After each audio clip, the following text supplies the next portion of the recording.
dalam ekosistem teknologi dan media sosial. Jadi saya mulai dengan fakta-fakta sosial ya. Jadi ketika kegiatan atau agenda internasional di Lombok, yaitu MotoGP Mandalika tahun 2022, tiba-tiba seorang perempuan muncul di publik pada arena balapan itu, dan ternyata dia diminta untuk menghentikan hujan yang deras.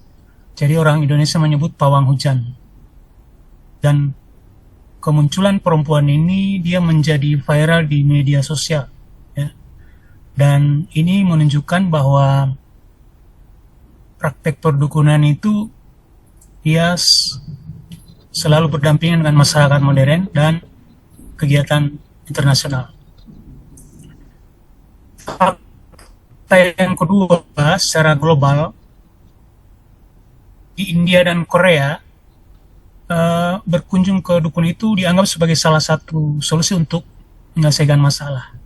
Bahkan di Eropa Timur diperkirakan ada sekitar 4.000-an orang yang teridentifikasi sebagai dukun.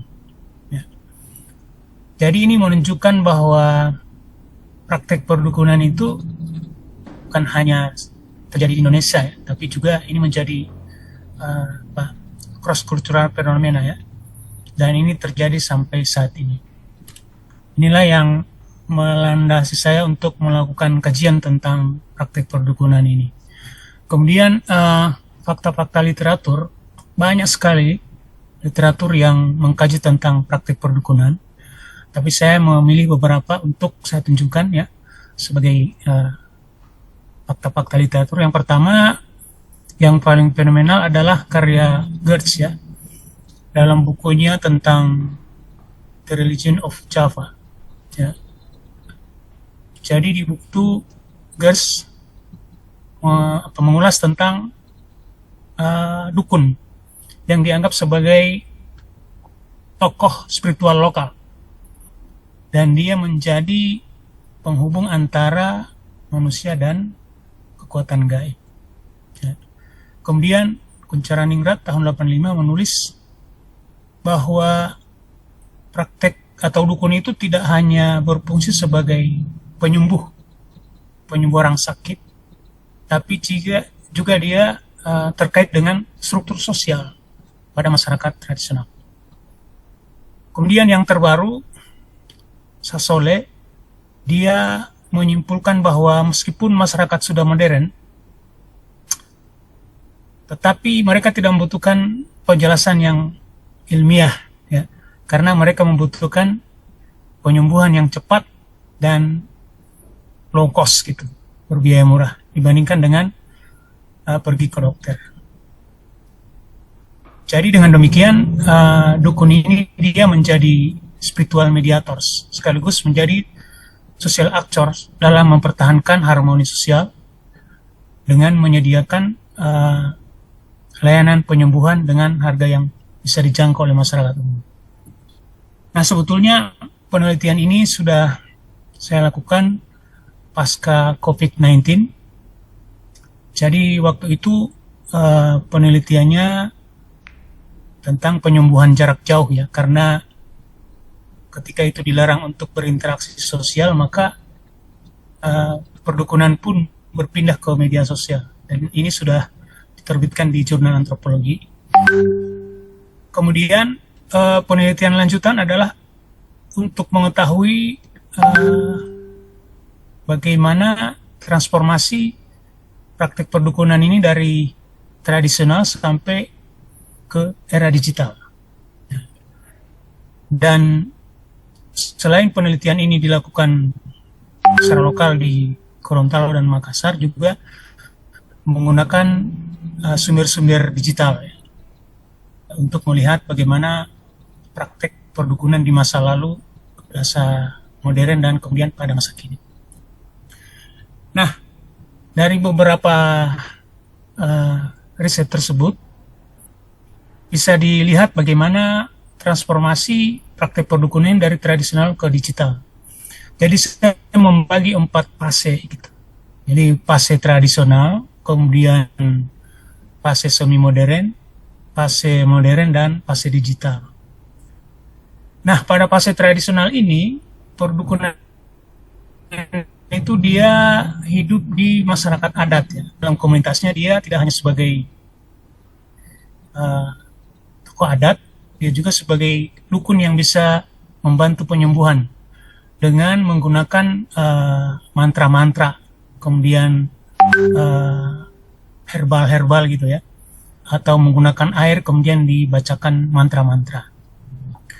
Jadi dukun pada saat itu selain dia berfungsi sebagai untuk menyembuhkan penyakit, dia juga memimpin upacara-upacara adat atau upacara atau ritual-ritual. Misalnya ketika musim paceklik tiba atau musim kemarau tiba, maka dukun ini dia diminta untuk memimpin ritual meminta hujan, ya, dengan memberikan sesajen dan seterusnya, sehingga kemudian diyakini hujan akan turun. Kemudian setelah hujan turun, maka dukun ini dia diminta untuk menentukan hari yang baik untuk menanam. Jadi hari apa, kemudian jam berapa, menit keberapa, itu mereka sangat menguasai.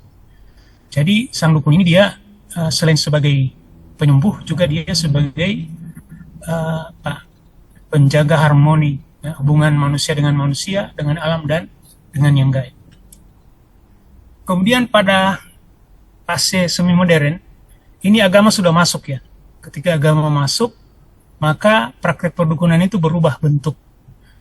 Mantra-mantra yang diucapkan dengan bahasa lokal yang kadang-kadang tidak dimengerti, mungkin orang menyebut itu bahasa makhluk gaib, tapi ketika agama masuk itu, maka dia sudah mengintegrasikan bacaan-bacaan atau ayat-ayat Al-Quran dalam penyembuhan. Jadi menggunakan air dibacakan ayat-ayat tertentu, atau untuk mengusir roh jahat yang di masa tradisional itu dengan ritual memanggil setan. Tapi di era ini dia menggunakan ruqyah gitu. Jadi membacakan ayat-ayat tertentu sehingga makhluk halus itu keluar dari tubuh pasien. Nah, jadi pada fase ini sudah ada adopsi ya, ada adopsi pengobatan yang dulunya menggunakan mantra-mantra yang hanya dimengerti oleh sang dukun, kemudian menggunakan ayat-ayat Al-Quran. Kemudian fase yang ketiga, fase modern itu ketika munculnya media massa ya, media massa, radio, televisi, dan koran. Jadi dukun sudah masuk ke media ini ya, tapi yang dikenal dengan paranormal atau para peramal. Jadi mereka memasang iklan di koran atau di radio atau di TV untuk menarik minat masyarakat. Pada era media massa ini, praktek perdukunan itu menjadi selain sebagai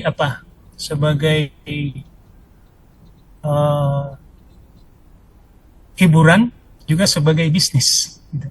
Karena dia sudah dibayar oleh stasiun TV atau radio atau media massa lainnya untuk menampilkan mereka di hadapan publik. Nah, ketika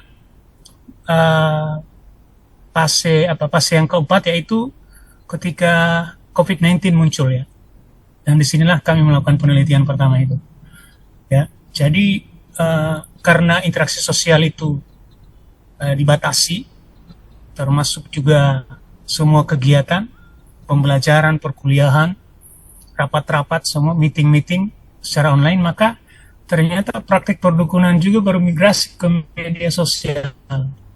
Jadi awalnya menggunakan dukun membacakan mantra lewat telepon atau video call, kemudian dia masuk ke media sosial gitu. Jadi ada migrasi. Tapi kemudian dukun ini dia lebih profesional gitu, karena ada pembayaran, membayar dengan transfer bank, dengan menggunakan QRIS dan seterusnya. Jadi pada fase ini dukun dia menjadi lebih profesional, tapi dan lebih mendekatkan pasien dengan dukunnya, tanpa harus bertemu langsung, tanpa harus menempuh perjalanan jauh, bisa terjadi proses penyembuhan. Nah, dari 4 fase tersebut terjadi transformasi atau perubahan-perubahan sebutan ya, penyebutan. Kalau pada fase tradisional itu disebut dengan dukun, tabib atau pawang. Kemudian di fase media massa itu sebutannya menjadi paranormal. Pada fase semi modern itu ketika agama masuk sebutannya adalah orang pintar atau kiai dukun atau ustaz penyembuh gitu. Jadi dia lebih religius karena menggunakan ayat-ayat Al-Quran. Kemudian pada fase media massa sebutannya menjadi paranormal atau peramal.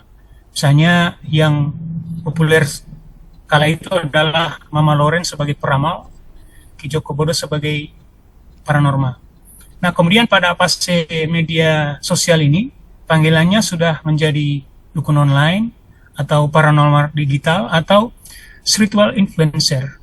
Ya, jadi terjadi pergeseran penyebutan dari dukun kampung, orang pintar, paranormal, kemudian menjadi dukun online atau influencer spiritual. Kemudian terjadi juga economic reorientation. Kalau pada masa tradisional itu dia berbasis tolong menolong gitu. Jadi karena setiap komunitas itu ada dukun tersendiri dan ada hubungan kekerabatan, ketika ada yang sakit dia memanggil dukun itu yang masih ada hubungan kekerabatan sehingga tidak ada transaksi ekonomi, nggak ada. Jadi hanya terima kasih saja. Nah, pada fase semi modern karena agama sudah masuk, sudah ada dakwah tentang bersedekah, maka sang kiai yang memberikan penyembuhan itu dikasih sedekah gitu, sudah ada pemberian. Apalagi di era modern ketika para dukun ini masuk di media massa, maka itu orientasi ekonomi. Kemudian di era digital ini dia lebih profesional lagi. Jadi menggunakan transfer dan seterusnya. Jadi semuanya dilakukan secara online. Nah, ini beberapa perbandingan ya. Jadi ketika era tradisional aksesnya agak lambat, kemudian kurang aman ya karena dukun harus bertemu dengan pasiennya. Jadi kalau pasiennya perempuan kemudian dukunnya laki-laki itu agak berisiko ya. Kemudian harus menempuh perjalanan jauh. Nah, ketika era modern dan era digital ini dia lebih cepat ya. Jadi akses cepat. Kemudian perempuan yang berobat tidak harus bertemu dengan dukun laki-laki. Kemudian waktunya cepat karena dia secara online. Nah, apa yang bisa dikatakan dari penelitian ini adalah bahwa sebetulnya tidak bisa disebut sebagai transformasi, tapi ada semacam kecenderungan baru dalam perdukunan. Artinya meskipun sudah era digital, sudah ada dukun yang melalui media sosial, tapi dukun tradisional itu tetap ada ya, yang harus didatangi, ya. Kemudian ustadz atau kiai yang bisa menyembuhkan juga masih tetap ada. Jadi yang ada adalah terjadi kecenderungan baru ya, menyesuaikan dengan perubahan sosial, apalagi di era digital gitu, perubahan sangat cepat sehingga proses-proses perdukunan ini juga menyesuaikan dan tidak semua bergeser. Jadi dukun tradisional tetap ada, kemudian semi modern tetap ada, modern tetap ada, dan kemudian yang digital ini adalah kecenderungan baru. Demikian yang bisa saya sampaikan. Terima kasih. Assalamualaikum warahmatullahi wabarakatuh.